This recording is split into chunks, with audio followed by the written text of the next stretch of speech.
No I.D, legendary producer from Chicago. You know, Kanye, who Drake, Jay.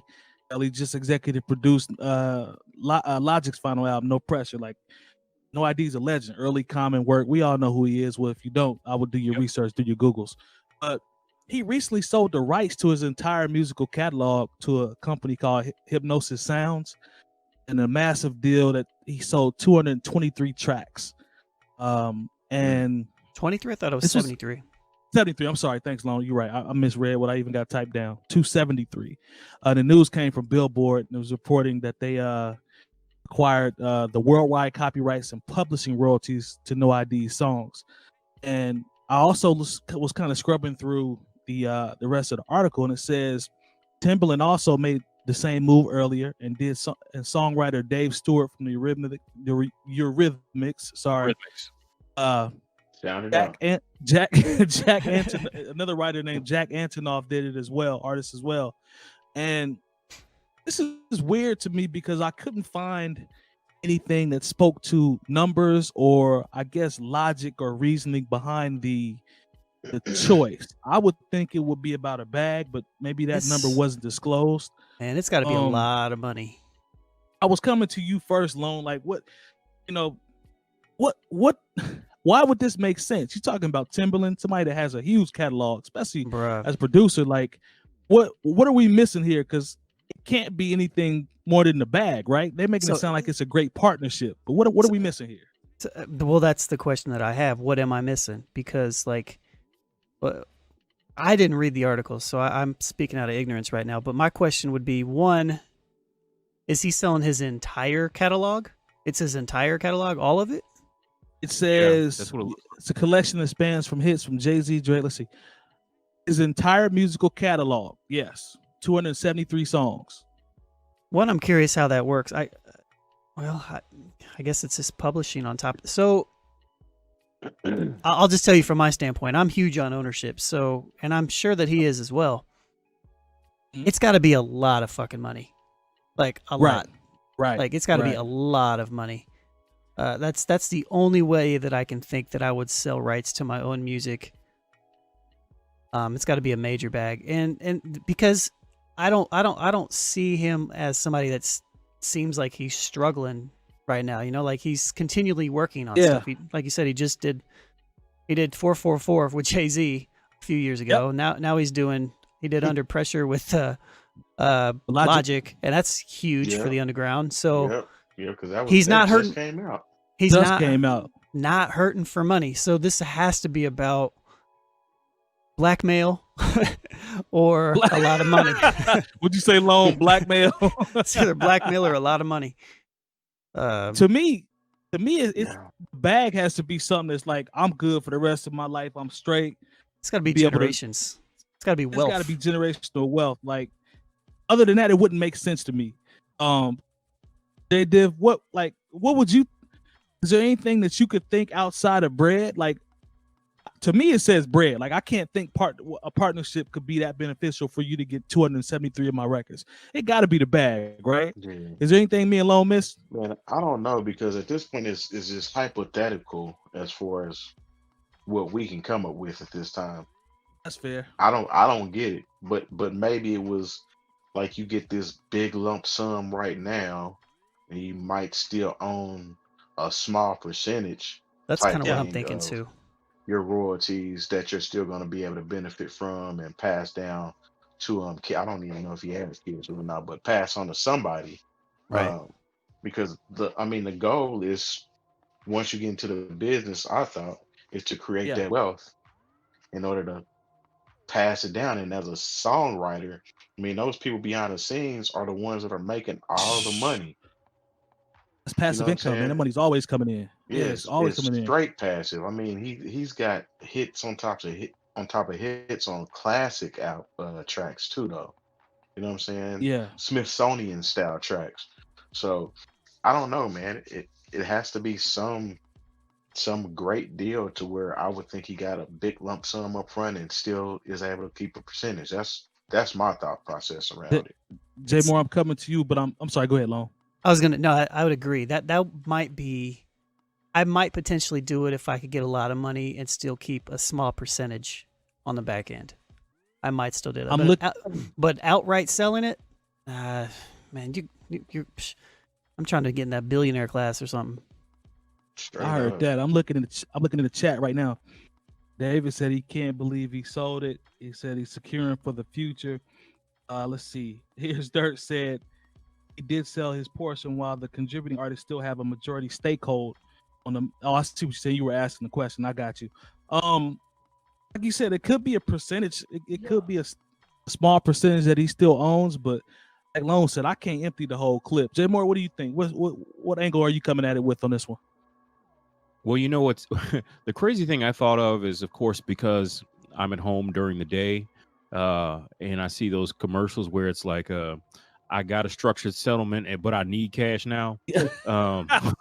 So I see I what was you thinking, did is there. it something like that, to where, okay, you're getting these publishing checks quarterly, but you want a big lump sum of money right now for someone to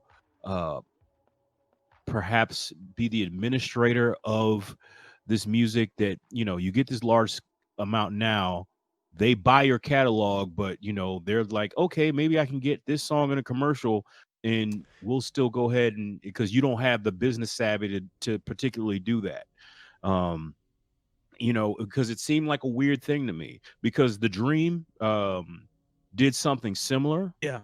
To where, and you got to think about The Dream, he got songs on Justin Bieber and Beyonce and a lot of large radio hits. And now I think his number was something well into the 9 figures, or close to it. So I'm wondering exactly what it is. Like I said, I've gone through the articles. It doesn't say exactly how much No I.D got, but but also when I saw this, I thought about the Beach Boys. If you know anything about the Beach Boys, at one point their father was Big their fan. manager and was over them, and like he was he lightweight hated his the Beach Boys, because a couple of his kids were in the group, and at one point he sold like their songwriting for like $20 million or something, some paltry amount when you think about what it is the Beach Boys are now. Right. And like this includes Pet Songs and Good Vibrations and all that shit. And like that catalog is worth something like $500 million, and he sold it for like 20 million. That's crazy. So it always rubs me the wrong way when I hear somebody like Montel Jordan did the same thing, like sold all of his songwriting. And the thing is, he wrote for a lot of people, and they gave him basically pennies on the dollar, and somebody else is making a shit ton of money.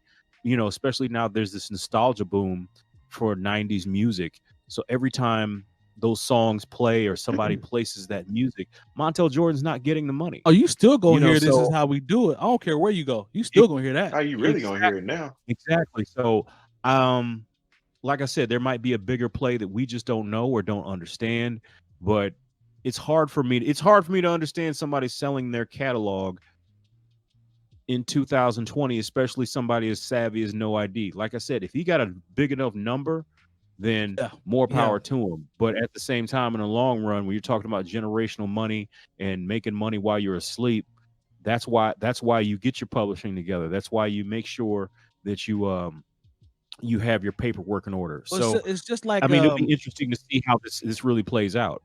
It's just like Lone said when we brought the point about No Pressure. Like, it ain't like he's stopped producing and been out the game for 15 to 20 years. Like, fam is still No Pressure. We talked about that 2 episodes ago, if I'm not mistaken. So, it must have been, been out about a month.